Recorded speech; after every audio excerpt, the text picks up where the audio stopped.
नमस्ते, I am doctor Shipra. I am past life regression therapist and energy healer.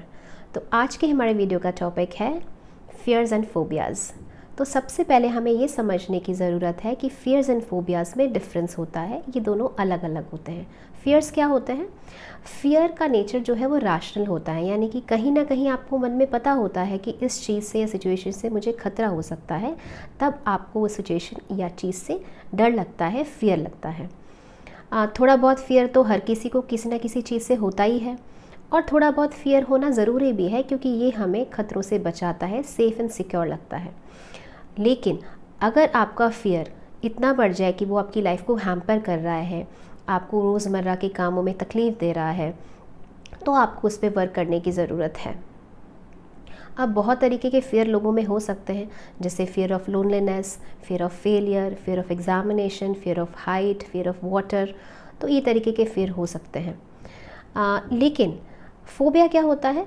Phobia का जो nature है वो इर्रेशनल होता है, यानी कि आपको मन में पता है कि ये पर्टिकुलर चीज़ से मुझे कोई खतरा नहीं है, फिर भी आपको उससे डर लग रहा है, और डर भी इतना ज़्यादा लग रहा है कि आपको फिज़िकल सिम्टम्स आने लग गए हैं, यानी कि आपको स्ट्रेस हो रहा है, एंजाइटी हो रहा है, पैल्पिटेशन हो रहा है, चक्कर आ रहे हैं, यानी कि आप उस सिचुएशन को हैंडल ही नहीं कर पा रहे हैं। तो इसका मतलब ये फोबिया है। तो फियर और फोबिया में डिफरेंस यही है कि फियर रैशनल होता है, इतनी इंटेंसिटी में नहीं होता है, आप चाहें तो इसको धीरे धीरे ओवरकम कर सकते हैं, और थोड़ा बहुत फियर होने के बाद में भी आप उस सिचुएशन को फेस कर सकते हैं। लेकिन फोबिया जो है वो इर्रेशनल होता है, आप जानते हैं कि इससे खतरा नहीं है, फिर भी आपको डर लगता है, और आप उस सिचुएशन को या चीज़ को जिससे आपको फोबिया है बिल्कुल भी हैंडल ही नहीं कर सकते। तो अगर आपको फोबिया है किसी चीज़ का तो आपको फिर थेरेपिस्ट की हेल्प लेनी पड़ेगी। लेकिन अगर आपको फियर है तो आप खुद भी उस पर वर्क करके धीरे धीरे अपने फियर को रिड्यूस कर सकते हैं और आगे जाके उसको ख़त्म भी कर सकते हैं। ये जो फोबियाज़ होते हैं इनको हम 3 कैटेगरीज़ में क्लासिफाई कर सकते हैं। Number 1 specific phobia, number 2 social phobia, और number 3 agoraphobia. Specific phobia means कि आपको किसी पर्टिकुलर चीज़ से डर लग रहा है, जैसे ब्लड देख के डर लगना, इंजेक्शन से डर लगना, कॉकरोच देख के डर लगना, लिजर्ड देख के डर लगना, या हाइट से डर लगना, और डर भी इतना ज़्यादा लगना कि आप उस सिचुएशन को हैंडल ही नहीं कर पा रहे हैं और आप में फिजिकल सिम्टम्स आ रहे हैं।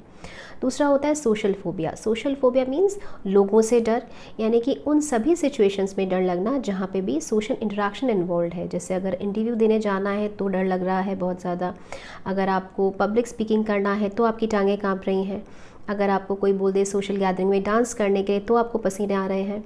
तो ये सोशल फोबिया होता है, यानी कि लोगों के बीच रहने से डर, यानी कि लोगों से इंटरेक्शन करने से डर।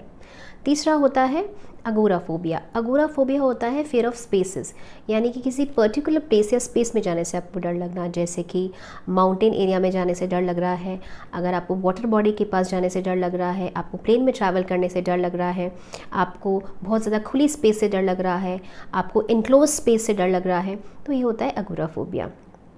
तो कुछ ऐसी टूल्स एंड टेक्निक्स हैं जिनको यूज़ करके आप अपनी लाइफ से फियर्स को रिड्यूस कर सकते हैं और धीरे धीरे हटा भी सकते हैं। वो कौन सी टेक्निक्स हैं? नंबर 1 सबसे इम्पॉर्टेंट, ध्यान, यानी कि मेडिटेशन। जब हम मेडिटेशन करते हैं तो क्या होता है, हमारे माइंड से जो भी थॉट्स हैं, जो भी चिट चैट हमारे माइंड में चल रही है, वो धीरे धीरे रिड्यूस हो जाती है, और धीरे धीरे हम इंटरनलाइज हो जाते हैं, यानी कि हम अपने अंदर चले जाते हैं, यानी कि हम अपने सबकॉन्शियस माइंड में टैप कर लेते हैं, और धीरे धीरे हमें ये समझ आ जाता है कि जो हमारे फियर्स हैं वो कहाँ से आ रहे हैं, उनका ओरिजिन कहाँ से हो रहा है। और धीरे धीरे इस तरह से कंटिन्यूसली आप अगर मेडिटेशन करते हैं तो धीरे धीरे आपके फियर्स कम हो सकते हैं। दूसरा इंपॉर्टेंट चीज़ है स्वाध्याय। स्वाध्याय मीन्स अच्छा कंटेंट पढ़ना, अच्छी बुक्स पढ़ना, अच्छा कंटेंट सुनना, ऐसा कंटेंट जो आपको मोटिवेट करे, जो आपको इंस्पायर करे, ऐसे लोगों की लाइफ स्टोरीज़ पढ़ना, ऐसे ग्रेट लोगों की लाइफ स्टोरीज़ पढ़ना जिन्होंने अपने लाइफ से डर को बाहर निकाला है, वो भी आपको हेल्प कर सकता है। तीसरा इंपॉर्टेंट तरीका है सत्संगत्य, यानी कि अच्छे लोगों की संगति रखना, ऐसे लोग जो आपको खुल के सुने, जिनसे आप खुल के बात कर सकें अपने फियर्स के बारे में, जो आपको मोटिवेट करें, जो आपको जज ना करें, जो आपको इंस्पायर करें।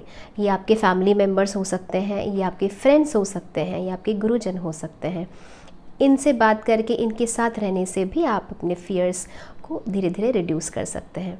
चौथा बहुत इंपॉर्टेंट तरीका है by rewiring your subconscious mind, आज तो रिसर्चर्स कहते हैं, बहुत सारी रिसर्च हुई हैं कि सबसे बड़ा डॉक्टर कोई है, सबसे बड़ा हीलर कोई है तो वो खुद आपका सबकॉन्शियस माइंड है। तो अपने सबकॉन्शियस माइंड में टैप करके और अपने सबकॉन्शियस माइंड को पॉजिटिव सजेशंस देकर भी आप किसी भी फियर से धीरे धीरे बाहर आ सकते हैं। अब बहुत सारे टूल्स एंड टेक्निक्स होती हैं जिनको सीख के आप अप्लाई कर सकते हैं और अपने फियर्स को दूर कर सकते हैं। मेरा अभी कोर्स है एनर्जी हीलिंग कोर्स, जिसमें मैं भी ऐसी बहुत सारी टूल्स एंड टेक्निक्स सिखाती हूँ जिससे आप किसी भी अपने स्ट्रेस, एंजाइटी, डर को धीरे धीरे अपनी लाइफ से रिड्यूस करके ख़त्म कर सकते हैं।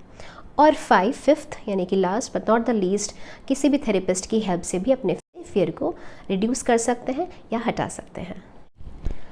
अब बात आती है कि ये फियर एंड फोबियाज़ आते कहाँ से हैं। तो बेसिकली फियर एंड फोबियाज़ दो जगह से आ सकते हैं, या तो आपकी करंट लाइफ के पास से और या फिर आपकी पास्ट लाइफ से। करंट लाइफ का पास्ट माने यानी कि अभी जो ये मोमेंट है, इससे पहले जो भी हमारी लाइफ में बीता है, करंट लाइफ में यानी कि माँ के गर्भ से लेकर अभी तक जो भी हमने लाइफ जिए, उसमें अगर कोई भी नेगेटिव इंसिडेंट हुआ है, कोई भी ट्रॉमा हमने फेस किया, तो वहाँ से भी फियर आ सकता है। और अगर वहाँ से नहीं आ रहा है तो आपकी पास्ट लाइफ से भी आ सकता है। तो अगर करंट लाइफ से कोई भी फियर आ रहा है तो उसको दूर करने के लिए अभी जो भी मैंने आपको टेक्निक्स बताई थी उनको आप यूज़ कर सकते हो। लेकिन अगर आपका फियर पास्ट लाइफ से आ रहा है तो उसके लिए फिर आपको पास्ट लाइफ रिग्रेशन की हेल्प लेनी चाहिए।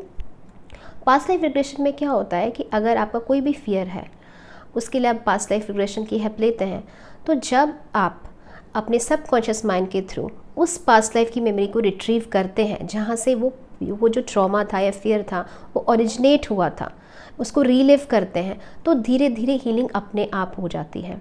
जैसे मैंने अभी रिसेंटली एक पास्ट लाइफ रिग्रेशन किया था, तो उसमें जो मैम थी उन्होंने मुझे बताया था कि मुझे पानी से डर लगता है, यानी कि अगर मैं बहुत सारा पानी एक साथ देख लूँ तो मुझे डर लगता है। रोज़मर्रा का काम तो मैं कर लेती हूँ, लेकिन अगर मुझे कोई बोले कि आप बोटिंग कर लीजिए, कहीं जैसे हम लोग घूमने जाते हैं तो मुझे कोई बोले कि आप बोटिंग कर लीजिए, या फिर आप मुझे अभी मेरा बेटा था, उसने कहा था कि आप क्रूज़ पे चलिए हमारे साथ में, तो मैं वहाँ नहीं जा सकती क्योंकि बहुत सारा पानी होता है और इसलिए मुझे डर लगता है। तो हमने ये देखा उनकी पास्ट लाइफ में कि एक पास्ट लाइफ में उनकी डेथ पानी में डूबने से हुई थी और ये फिर वहीं से आ रहा था। तो जब उन्होंने ये एक्सपीरियंस किया, यानी कि वो डूबने वाला मोमेंट रीलिव किया, तो उनकी ऑटोमेटिक हीलिंग हो गई और अब डेफिनेटली वो चाहे तो बोट में जा पाएंगी और चाहे तो क्रूज़ पे भी जा पाएंगी, यानी कि अब उनको एक साथ पानी देखने से डर नहीं लगेगा और धीरे धीरे जो फियर है ये बिल्कुल ख़त्म भी हो जाएगा। तो इस तरीके से अगर आपकी जो फियर है वो अगर करंट लाइफ से नहीं आ रहा है, पास्ट लाइफ से आ रहा है, तो उसके लिए आप पास्ट लाइफ रिग्रेशन की हेल्प ले सकते हैं। तो आज का ये हमारा टॉपिक था फियर्स एंड फोबियाज़ के बारे में। अगर आपको फियर्स एंड फोबियाज़ से रिलेटेड कोई भी और जानकारी चाहिए तो आप कमेंट में पूछ सकते हैं, और अगर मुझसे एनर्जी हीलिंग कोर्स लेना चाहते हैं तो स्क्रीन पे जो नंबर आ रहा है उस पर मुझसे कनेक्ट कर सकते हैं। अगर past life regression therapy sessions लेना चाहते हैं तो उसके लिए भी स्क्रीन वाले नंबर पे आप व्हाट्सएप करके मुझसे कनेक्ट कर सकते हैं। आज के वीडियो में बस इतना ही। Thank you. नमस्ते।